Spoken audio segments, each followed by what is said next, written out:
انسان کو مرنے کے بعد قبر میں دفن کیا جاتا ہے، اور قبر ایک ایسی چیز ہے، ایسی جگہ ہے جس کا ایک ایمان والے کا دل کانپ جاتا ہے، رونگٹے کھڑے ہو جاتے ہیں، دل دہل جاتا ہے، کلیجہ منہ کو آنے لگتا ہے۔ انسان کی جو زندگی ہوتی ہے،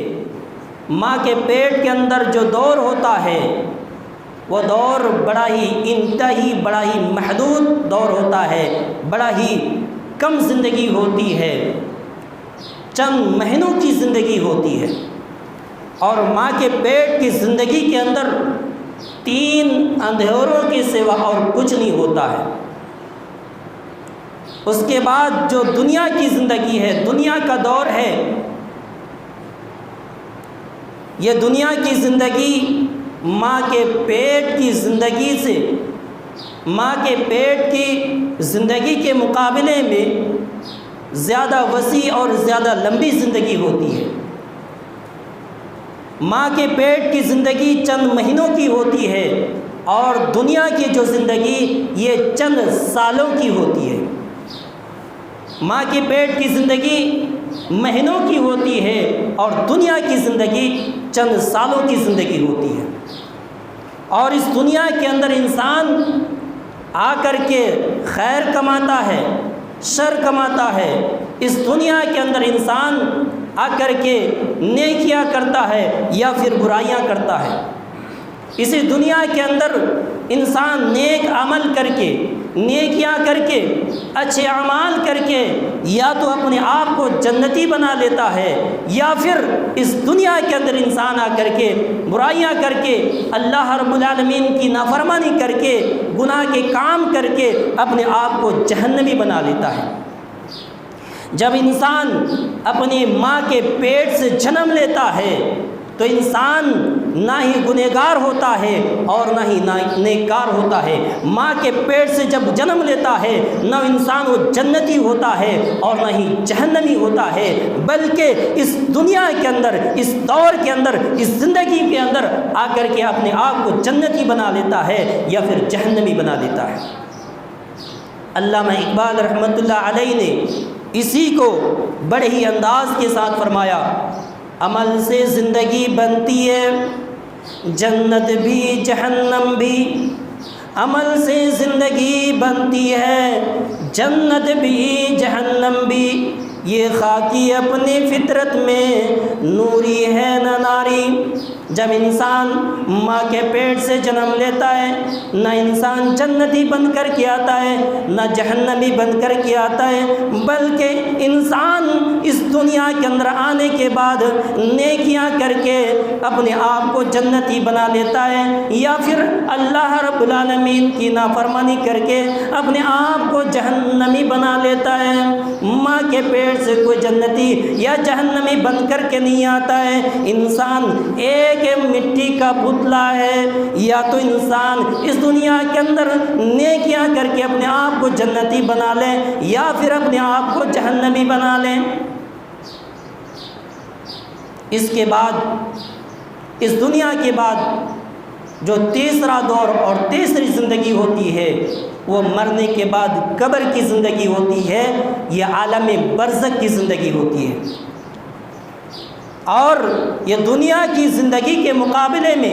قبر کی زندگی زیادہ لمبی اور زیادہ وسیع ہوتی ہے۔ ماں کے پیٹ کے اندر جتنی زندگی ملتی ہے انسان کو پتہ ہے کہ کتنی زندگی ملے گی۔ اس دنیا کے اندر بھی کم و بیش انسان کو معلوم ہو جاتا ہے کہ آپ 50 سال، 60 سال، 70 سال، 80 سال کی زندگی ملے گی، لیکن مرنے کے بعد، قبر میں جانے کے بعد، تیسری زندگی میں جانے کے بعد کسی انسان کو معلوم نہیں ہے کہ کتنی زندگی ملے گی اور کتنی لمبی زندگی ملے گی، لیکن ایک بات تو ضرور معلوم ہوتی ہے کہ یہ زندگی ختم ہونے والی ہے۔ ماں کے پیٹ کی زندگی محدود ہے، چند مہینوں کی ہے، اور دنیا کی زندگی چند سالوں کی ہے، انسان کو کم و بیش معلوم ہوتا ہے، اور مرنے کے بعد جو قبر کی زندگی ہوتی ہے انسان کو تو معلوم نہیں ہے کہ کتنے سال تک قبر کے اندر رہیں گے، لیکن اتنا ضرور معلوم ہوتا ہے کہ قبر کی زندگی بھی ایک دن ختم ہو جائے گی۔ یہ تیسری زندگی ہے۔ اور چوتھی زندگی، چوتھا دور، مرنے کے بعد، قبر سے اٹھائے جانے کے بعد، قیامت کے بعد جو زندگی ملے گی، یا تو جہنم کی زندگی ملے گی یا جنت کی زندگی ملے گی۔ اس کا ٹھکانہ یا تو جہنم ہوگا یا پھر اس کا ٹھکانہ جنت ہوگا۔ اور یہ قبر کے مقابلے میں جو زندگی ملے گی وہ ہمیشہ ہمیشہ کے لیے زندگی ملے گی۔ وہ زندگی کبھی ختم نہیں ہوگی، وہ زندگی کبھی فنا نہیں ہوگی،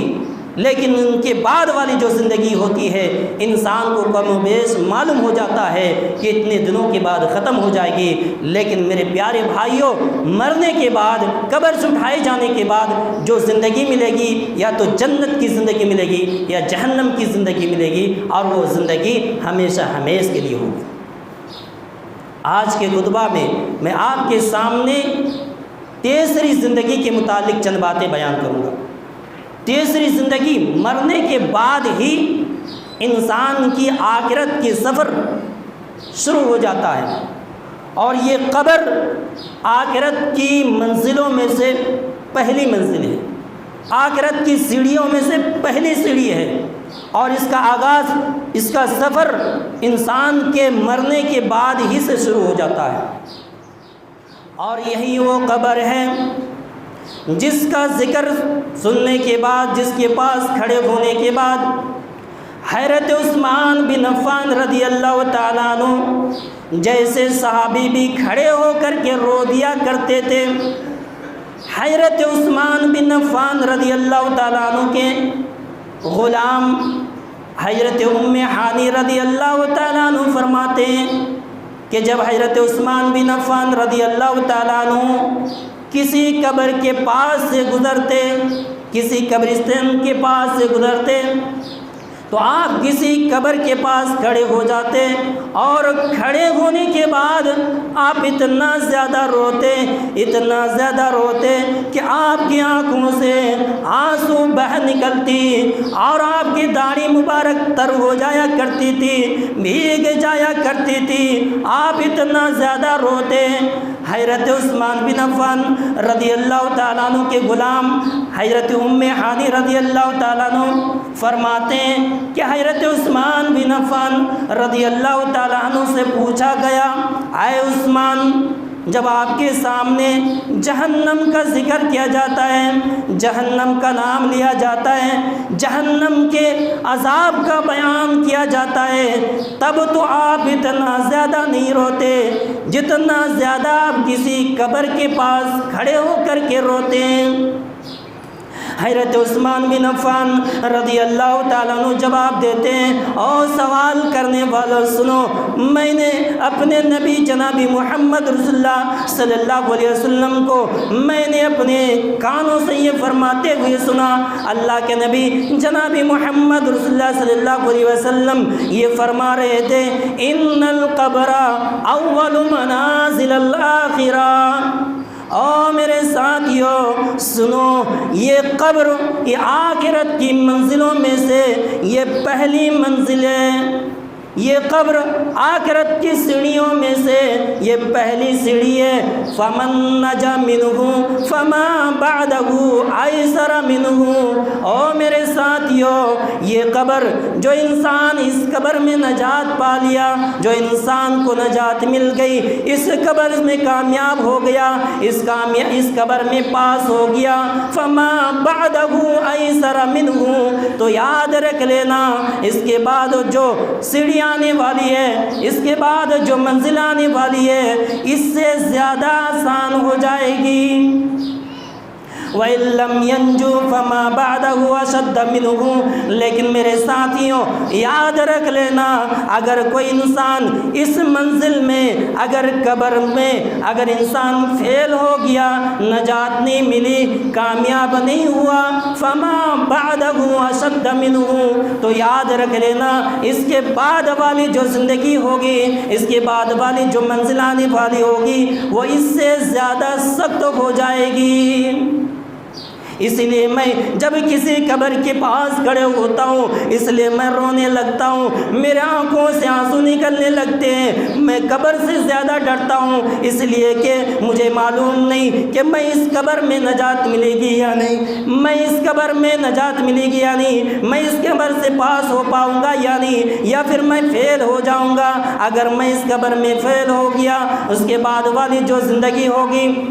جو منزل آنے والی ہوگی، میں اس میں بھی فیل ہو جاؤں گا، اور میں جب اس منزل میں فیل ہو جاؤں گا تو پھر میرا ٹھکانہ جہنم ہوگا۔ اس لیے میں جب بھی کسی قبر کے پاس سے گزرتا ہوں، جب کسی قبر کے پاس کھڑے ہوتا ہوں تو میں رونے لگتا ہوں۔ یہ قبر جس کے پاس کھڑے ہو کر کے حضرت عثمان بن عفان رضی اللہ تعالیٰ عنہ صحابی جیسے بھی رو دیا کرتے تھے۔ اور جب انسان کو قبر میں دفن کیا جاتا ہے، دفن کرنے کے بعد جب واپس چلے جاتے ہیں، فرشتے آتے ہیں، اگر مرنے والا، قبر میں سونے والا اگر نیککار ہوتا ہے، پرہیزگار ہوتا ہے، صالح ہوتا ہے، نمازی ہوتا ہے، حج و زکوٰۃ کرنے والا ہوتا ہے، تو انسان کو اٹھا کر کے بٹھایا جاتا ہے، اس کو نئی نویلی دلہن کی طرح بٹھایا جاتا ہے، اور اس سے 3 سوالات کیے جاتے ہیں۔ 3 سوالات کیے جاتے ہیں۔ حضرت ابو ہریرہ رضی اللہ تعالیٰ عنہ راوی حدیث ہے، سنن ابن ماجہ کی حدیث ہے۔ حضرت ابو ہریرہ رضی اللہ تعالیٰ عنہ فرماتے ہیں کہ جب مردے کو قبر میں دفن کیا جاتا ہے، اگر وہ نیککار ہوتا ہے، اگر وہ متقی پرہیزگار ہوتا ہے، تو اس کو اٹھا کر کے بٹھایا جاتا ہے اور اس سے 3 سوالات کیے جاتے ہیں۔ سب سے پہلا سوال یہ کرتے ہیں، فیما کنتا، اے اللہ کے بندے بتا، فیما کنتا، تم کس دھرم کو ماننے والے تھے، تم کس دین پر چلنے والے تھے، فیما کنتا۔ اگر وہ انسان متقی پرہیزگار ہوتا ہے، نیککار ہوتا ہے، ایمان والا ہوتا ہے، تو انسان جواب دیتا ہے، کنت فی الاسلام، میں اسلام پر چلنے والا تھا، میں اسلام کو ماننے والا تھا، میں اسلام کا پیروکار تھا، میں مسلمان تھا۔ پھر اس سے دوسرا سوال یہ کیا جاتا ہے، ما ھذا الرجل، اے اللہ کے بندے بتا اس آدمی کے بارے میں تمہارا کیا عقیدہ ہے، تم اس کے آدمی کے بارے میں کیا جانتے ہو، وہ آدمی کون ہے جو تمہارے درمیان بھیجا گیا تھا، یعنی نبی اکرم جناب محمد رسول اللہ صلی اللہ علیہ وسلم کے بارے میں پوچھا جاتا ہے کہ اس آدمی کو تم جانتے ہو وہ کون تھا۔ اگر انسان متقی پرہیزگار ہوتا ہے، مسلمان ہوتا ہے، ایمان والا ہوتا ہے، تو وہ یہ جواب دیتا ہے، وہ محمد رسول اللہ صلی اللہ علیہ وسلم جاءنا بالبینات من عند اللہ فصدقناہ۔ وہ جواب یہ دیتے ہیں، وہ تو اللہ کا رسول ہے، وہ تو محمد صلی اللہ علیہ وسلم ہے،